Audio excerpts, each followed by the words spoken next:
Good morning ಭಾಗ್ಯಕ್ಕ.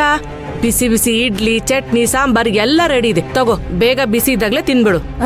Parvati, ನಾನಿನ್ನೂ ಸ್ನಾನ ಮಾಡಿಲ್ಲ ಕಣೆ, ಆಮೇಲೆ ತಿಂತೀನಿ. ಇಲ್ಲಿಟ್ಟೋಗು. ಅದೆಲ್ಲ ಆಗಲ್ಲ. ಟೈಮಿಗೆ ಸರಿಯಾಗಿ ನೀನ್ ತಿನ್ಬಿಡ್ಬೇಕು, ಇಲ್ಲ ಅಂದ್ರೆ ಆರೋಗ್ಯ ಹಾಳಾಗುತ್ತೆ. ಏನ್ ಭಾಗ್ಯಕ್ಕ, ಸ್ನಾನ ಮಾಡಿಲ್ಲ ಅಂತ ಹೇಳ್ತೀಯಾ? ನೋಡಿದ್ರೆ ಸ್ನಾನ ಮಾಡಿರೋಳ್ ತರ ಕಾಣಿಸ್ತಿದ್ಯಾ? ಇಲ್ಲ ಕಣೆ, ನಾನಿನ್ನೂ ಸ್ನಾನ ಮಾಡಿಲ್ಲ. ಭಾಗ್ಯಕ್ಕ, ಸ್ನಾನ ಯಾವಾಗ ಬೇಕಾದ್ರೂ ಮಾಡ್ಬೋದು. ತಗೋ, ಮೊದ್ಲು ತಿಂಡಿ ತಿನ್ನು. ಪಾರ್ವತಿ, ನನಗೆ ಈಗ ಹಸಿವಿಲ್ಲ ಕಣೆ. ಹಾಗಾದ್ರೆ ಗ್ಯಾಸ್ಟ್ರಿಕ್ ಆಗಿರ್ಬೇಕು. ನೀನೊಂದ್ ಕೆಲ್ಸ ಮಾಡು ಭಾಗ್ಯಕ್ಕ, ಟ್ಯಾಬ್ಲೆಟ್ಸ್ ತಗೋ, ಆಮೇಲೆ ಒಂದ್ 10 ನಿಮಿಷ ಆದ್ಮೇಲೆ ತಿಂಡಿ ತಿನ್ನು.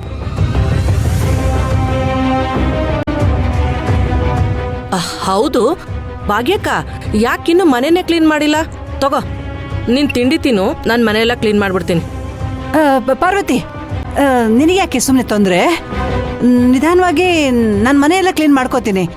ನಿನಗೇನೋ ಬೇರೆ ಕೆಲಸ ಇದ್ರೆ ನೋಡ್ಕೊ ಹೋಗು. ಭಾಗ್ಯಕ್ಕ, ನನ್ಗೇನ್ ಕೆಲಸ ಇದೆ ಹೇಳು?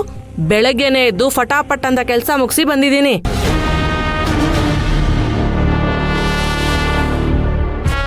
ಹೌದು, ಯಾಕೆ ಮುಖ ಎಲ್ಲ ಒಂಥರ ಡಲ್ ಆಗಿದೆ?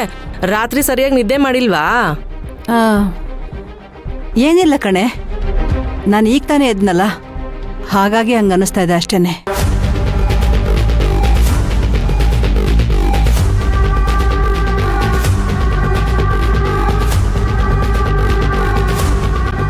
ಭಾಗ್ಯಕ್ಕ, ನೀನ್ ಮಾತ್ರೆ ಕುಡ್ದು ತಿಂಡಿ ತಿಂದು ರೆಸ್ಟ್ ಮಾಡು. ನಾನು ಹೋಗಿ ಅಡ್ಗೆ ಮನೆ ಕ್ಲೀನ್ ಮಾಡ್ತೀನಿ. ಬೇಡ ಅಂದ್ರೂ ಕೇಳಲ್ವಲ್ಲ ನೀನು. ಭಾಗ್ಯಕ್ಕ, ನೀನ್ ನನಗ್ ಸುಮ್ನೆ ತೊಂದರೆ ಕೊಡ್ಬೇಡ. ನೀನ್ ಹೋಗಿ ತಿಂಡಿ ತಿನ್ನು, ನಾನು ಅಡ್ಗೆ ಮನೆ ಕ್ಲೀನ್ ಮಾಡ್ತೀನಿ. ಕರ್ಣ ಏನಾದ್ರೂ ಫೋನ್ ಮಾಡಿದ್ನಾ? ಇಲ್ಲ.